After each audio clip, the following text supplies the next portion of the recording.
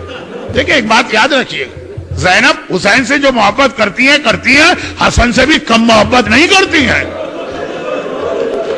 گھبرا کے کہا بھیا یہ زحمت کیوں کر رہا، میں تجھے پانی پلا دوں۔ حسن کو پتا ہے نا پانی میں کیا، حسن نہیں چاہتے کہ زینب کا ہاتھ اس پانی کو لگے۔ زندگی میں کبھی زینب کو یہ خیال زندگی بھر رہے گا، ہائے وہ پانی تو میں نے خود بھائی کو دیا تھا۔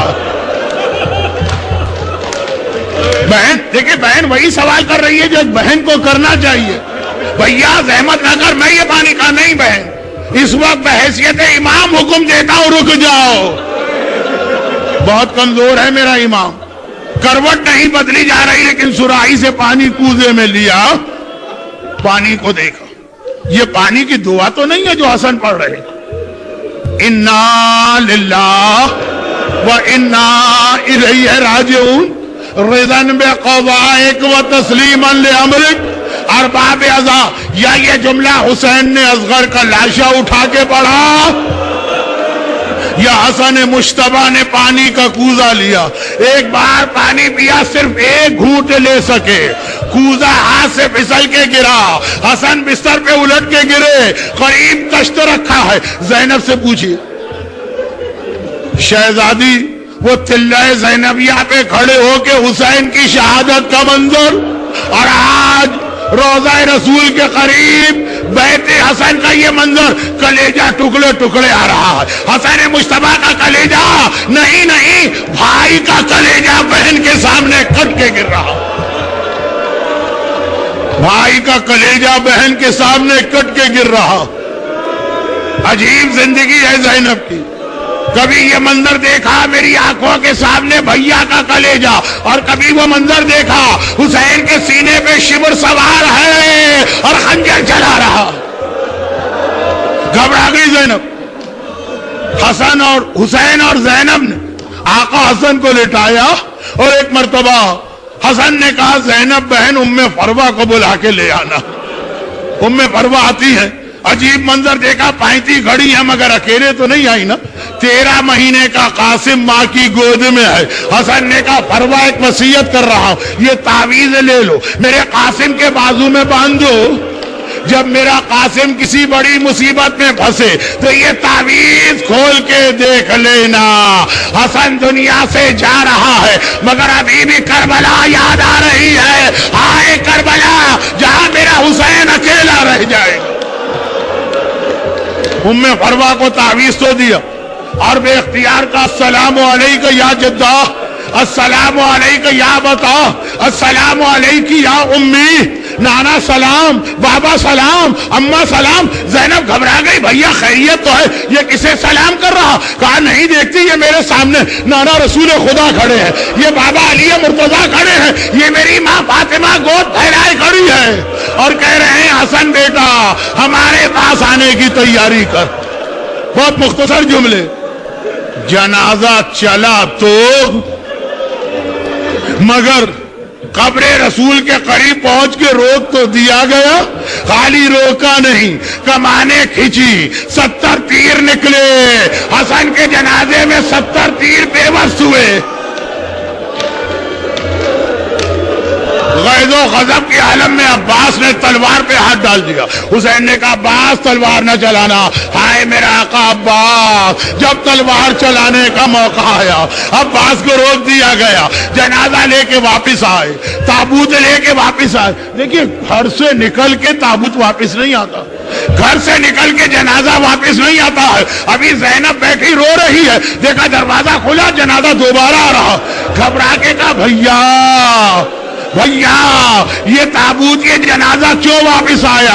حسین نے کہا زینب سوال بعد میں کر لینا، پہلے ایک آخری خدمت اور کرنا ہے۔ تابوت کو رکھا، کہا زینب اس جنازے میں سے تیر نکالنا ہے۔ ایک طرف حسین ایک طرف زینب روتے جاتے ہیں، تیر نکالتے جاتے ہیں۔ بس آخری جملہ سنیے، روتے جاتے ہیں، تیر نکالتے جاتے ہیں۔ 11 محرم کو زینب نے حسین کے لاشے پہ آ کے کہا بھیا بہن بہت شرمندہ ہے، مدینے میں بھیا حسن کے لاشے سے تیر نکالے، تیرے لاشے سے تیر نہیں نکال رہی ہوں، لیکن بھیا مدینے میں میرے ہاتھ کھلے تھے، اس وقت دونوں ہاتھ گردن سے بندھے ہیں، آئے زینب کیسے تیر نکالے؟